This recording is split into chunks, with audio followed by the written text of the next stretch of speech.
નમસ્કાર. આજના આ એક્સપ્લેનરમાં આપણે એક બહુ જ રસપ્રદ અને આધુનિક શૈક્ષણિક વિચારધારા પર વાત કરવાના છીએ.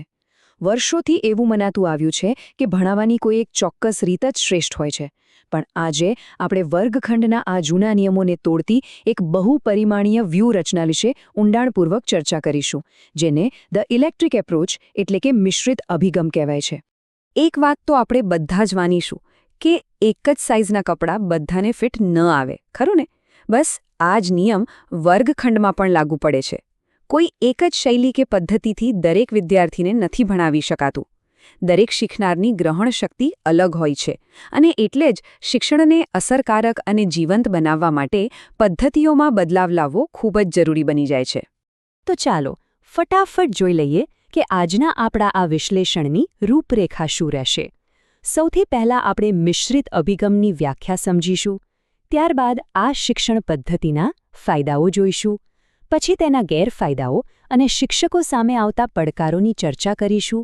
અને અંતે સિદ્ધાંત અને વ્યવહાર વચ્ચેનો સેતુ કેવી રીતે રચાય છે તે સમજીશું. તો શરૂઆત કરીએ આપણા પહેલા વિભાગથી, મિશ્રિત અભિગમની વ્યાખ્યા અને આ એક હેતુલક્ષી શિક્ષણ વ્યૂહરચના કેવી રીતે છે. તમે વિચારતા હશો કે આ મિશ્રિત અભિગમ છે શું? સરળ શબ્દોમાં કહીએ તો આ એક એવી ફિલસૂફી છે જે માને છે કે કોઈ પણ એક ભણાવવાની પદ્ધતિ પોતાનામાં સંપૂર્ણ નથી હોતી. આ સંપૂર્ણપણે જરૂરિયાત આધારિત પદ્ધતિ છે. એટલે કે શિક્ષકો કોઈ એક જ જડ માળખામાં બંધાઈ રહેવાને બદલે અલગ અલગ પદ્ધતિઓમાંથી શ્રેષ્ઠ તકનીકોને ભેગી કરે છે, જેથી વિદ્યાર્થીઓ માટે એકદમ સંતુલિત અને રસપ્રદ વાતાવરણ ઊભું કરી શકાય. આ બે વચ્ચેનો તફાવત બહુ સ્પષ્ટ છે. પરંપરાગત સખત પદ્ધતિઓ, જેમ કે માત્ર વ્યાકરણ અને અનુવાદ પર ભાર મૂકવો, એ જ્ઞાનને ઘોખણપટ્ટી પૂરતું સીમિત કરી દે છે. જ્યારે બીજી તરફ મિશ્રિત અભિગમ એ ડાયરેક્ટ મેથડ, કમ્યુનિકેટિવ લર્નિંગ અને બીજી ઘણી પદ્ધતિઓનું એક સુંદર મિશ્રણ છે. તે એક મોટા કોયડાને ઉકેલવા જેવું છે, જ્યાં અલગ અલગ ટુકડાઓ ભેગા મળીને ભણતરને ખરા અર્થમાં એક જીવંત કળા બનાવી દેશે. હવે આગળ વધીએ વિભાગ 2 તરફ. મિશ્રિત શિક્ષણના ફાયદા અને તેની અનુકૂલન ક્ષમતાની સકારાત્મક બાજુઓ. આ અભિગમનો સૌથી મોટો પ્લસ પોઈન્ટ હોય તો એ છે તેની અદ્ભુત ફ્લેક્સિબિલિટી, એટલે કે અનુકૂલન સાધવાની ક્ષમતા. શિક્ષક વિષયની જટિલતા કે વર્ગના માહોલ પ્રમાણે તરત જ પોતાની શૈલી બદલી શકે છે. અને આ બધું વિદ્યાર્થીઓને કેન્દ્રમાં રાખીને થતું હોવાથી વર્ગખંડમાં કંટાળાને તો કોઈ સ્થાન જ નથી મળતું. બાળકોનું ધ્યાન જળવાઈ રહે છે. કોઈ એક જ પદ્ધતિને વળગી રહેવાની જે મર્યાદાઓ છે, તેને આ અભિગમ સાવ તોડી નાખે છે. વિચારો કે એક ચિત્રકાર પોતાની પેલેટમાંથી અલગ અલગ રંગો લઈને કેવું મસ્ત ચિત્ર બનાવે છે. બિલકુલ એમ જ શિક્ષક વિઝ્યુઅલ્સ, ગ્રુપ ડિસ્કશન કે પછી માતૃભાષાનો યોગ્ય ઉપયોગ કરીને ભણતરને એકદમ ડાયનામિક અને રસપ્રદ બનાવે છે.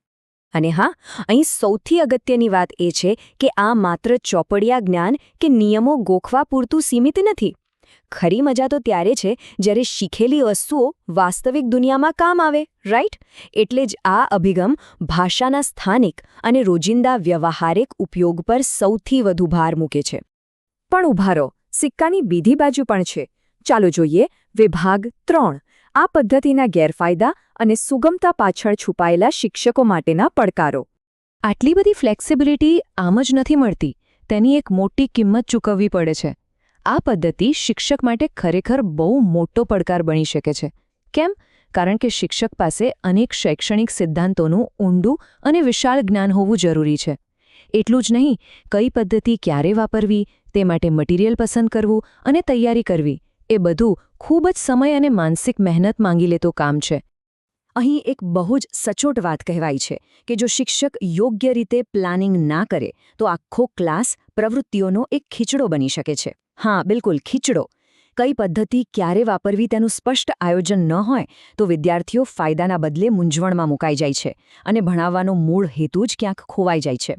બીજો એક મોટો ગેરફાયદો છે ઊંડાણનો અભાવ. બધું જ એક સાથે કરવા જઈએ તો ઘણીવાર જ્ઞાન એક ઊંડા કૂવા જેવું બનવાને બદલે માત્ર છીછરા ખાબોચિયા જેવું રહી જાય છે. અલગ અલગ શૈલીઓને આવરી લેવાની ઉતાવળમાં બની શકે કે શિક્ષક કોઈ એક ચોક્કસ મૂળભૂત પદ્ધતિની પાયાની અને ઊંડી સમજ આપવામાં અજાણતા જ નિષ્ફળ જાય. અને હવે આપણા આજના વિશ્લેષણના છેલ્લા પડાવ તરફ આગળ વધીએ. વિભાગ 4 સિદ્ધાંત અને વ્યવહાર વચ્ચેનો સેતુ અને આપણો અંતિમ તારણ. આટલા બધા પડકારો અને મહેનત હોવા છતાં આ અભિગમ આધુનિક શિક્ષણમાં આટલો પ્રચલિત કેમ છે? કારણ કે તે એક બહુ મોટી વાસ્તવિકતા સ્વીકારે છે. દરેક શીખનાર પોતાનામાં એકદમ અનોખો છે. આ જ સ્વીકૃતિને કારણે આ પદ્ધતિ વિદ્યાર્થીઓને એક સંપૂર્ણ પર્સનલાઇઝ્ડ અને વ્યાપક અનુભવ આપે છે. આજના સમય માટે આ સૌથી પ્રેક્ટિકલ રસ્તો છે. જેમ કે કહેવાયું છે, આ સિદ્ધાંત અને વ્યવહાર વચ્ચેનો એક સેતુ છે જે સુનિશ્ચિત કરે છે કે શીખવાનો અંતિમ હેતુ કાર્યક્ષમ રીતે પ્રાપ્ત થાય. બસ આ જ આ પદ્ધતિનો નિચોડ છે. આ માત્ર પુસ્તકોમાં લખેલા સિદ્ધાંતો નથી, પણ તેને વાસ્તવિક વર્ગખંડમાં કેવી રીતે અસરકારક રીતે લાગુ કરવા તેનો એક સુંદર માર્ગ છે.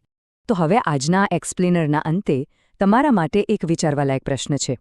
આપણે જોયું કે આ મિશ્રિત પદ્ધતિ કેટલી પાવરફુલ છે, પણ ખરેખર વિચારો, શું શિક્ષણની સફળતા પદ્ધતિની તાકાત પર વધુ આધાર રાખે છે કે પછી તેનો યોગ્ય ઉપયોગ કરનાર પેલા કુશળ શિક્ષકના હાથમાં છે?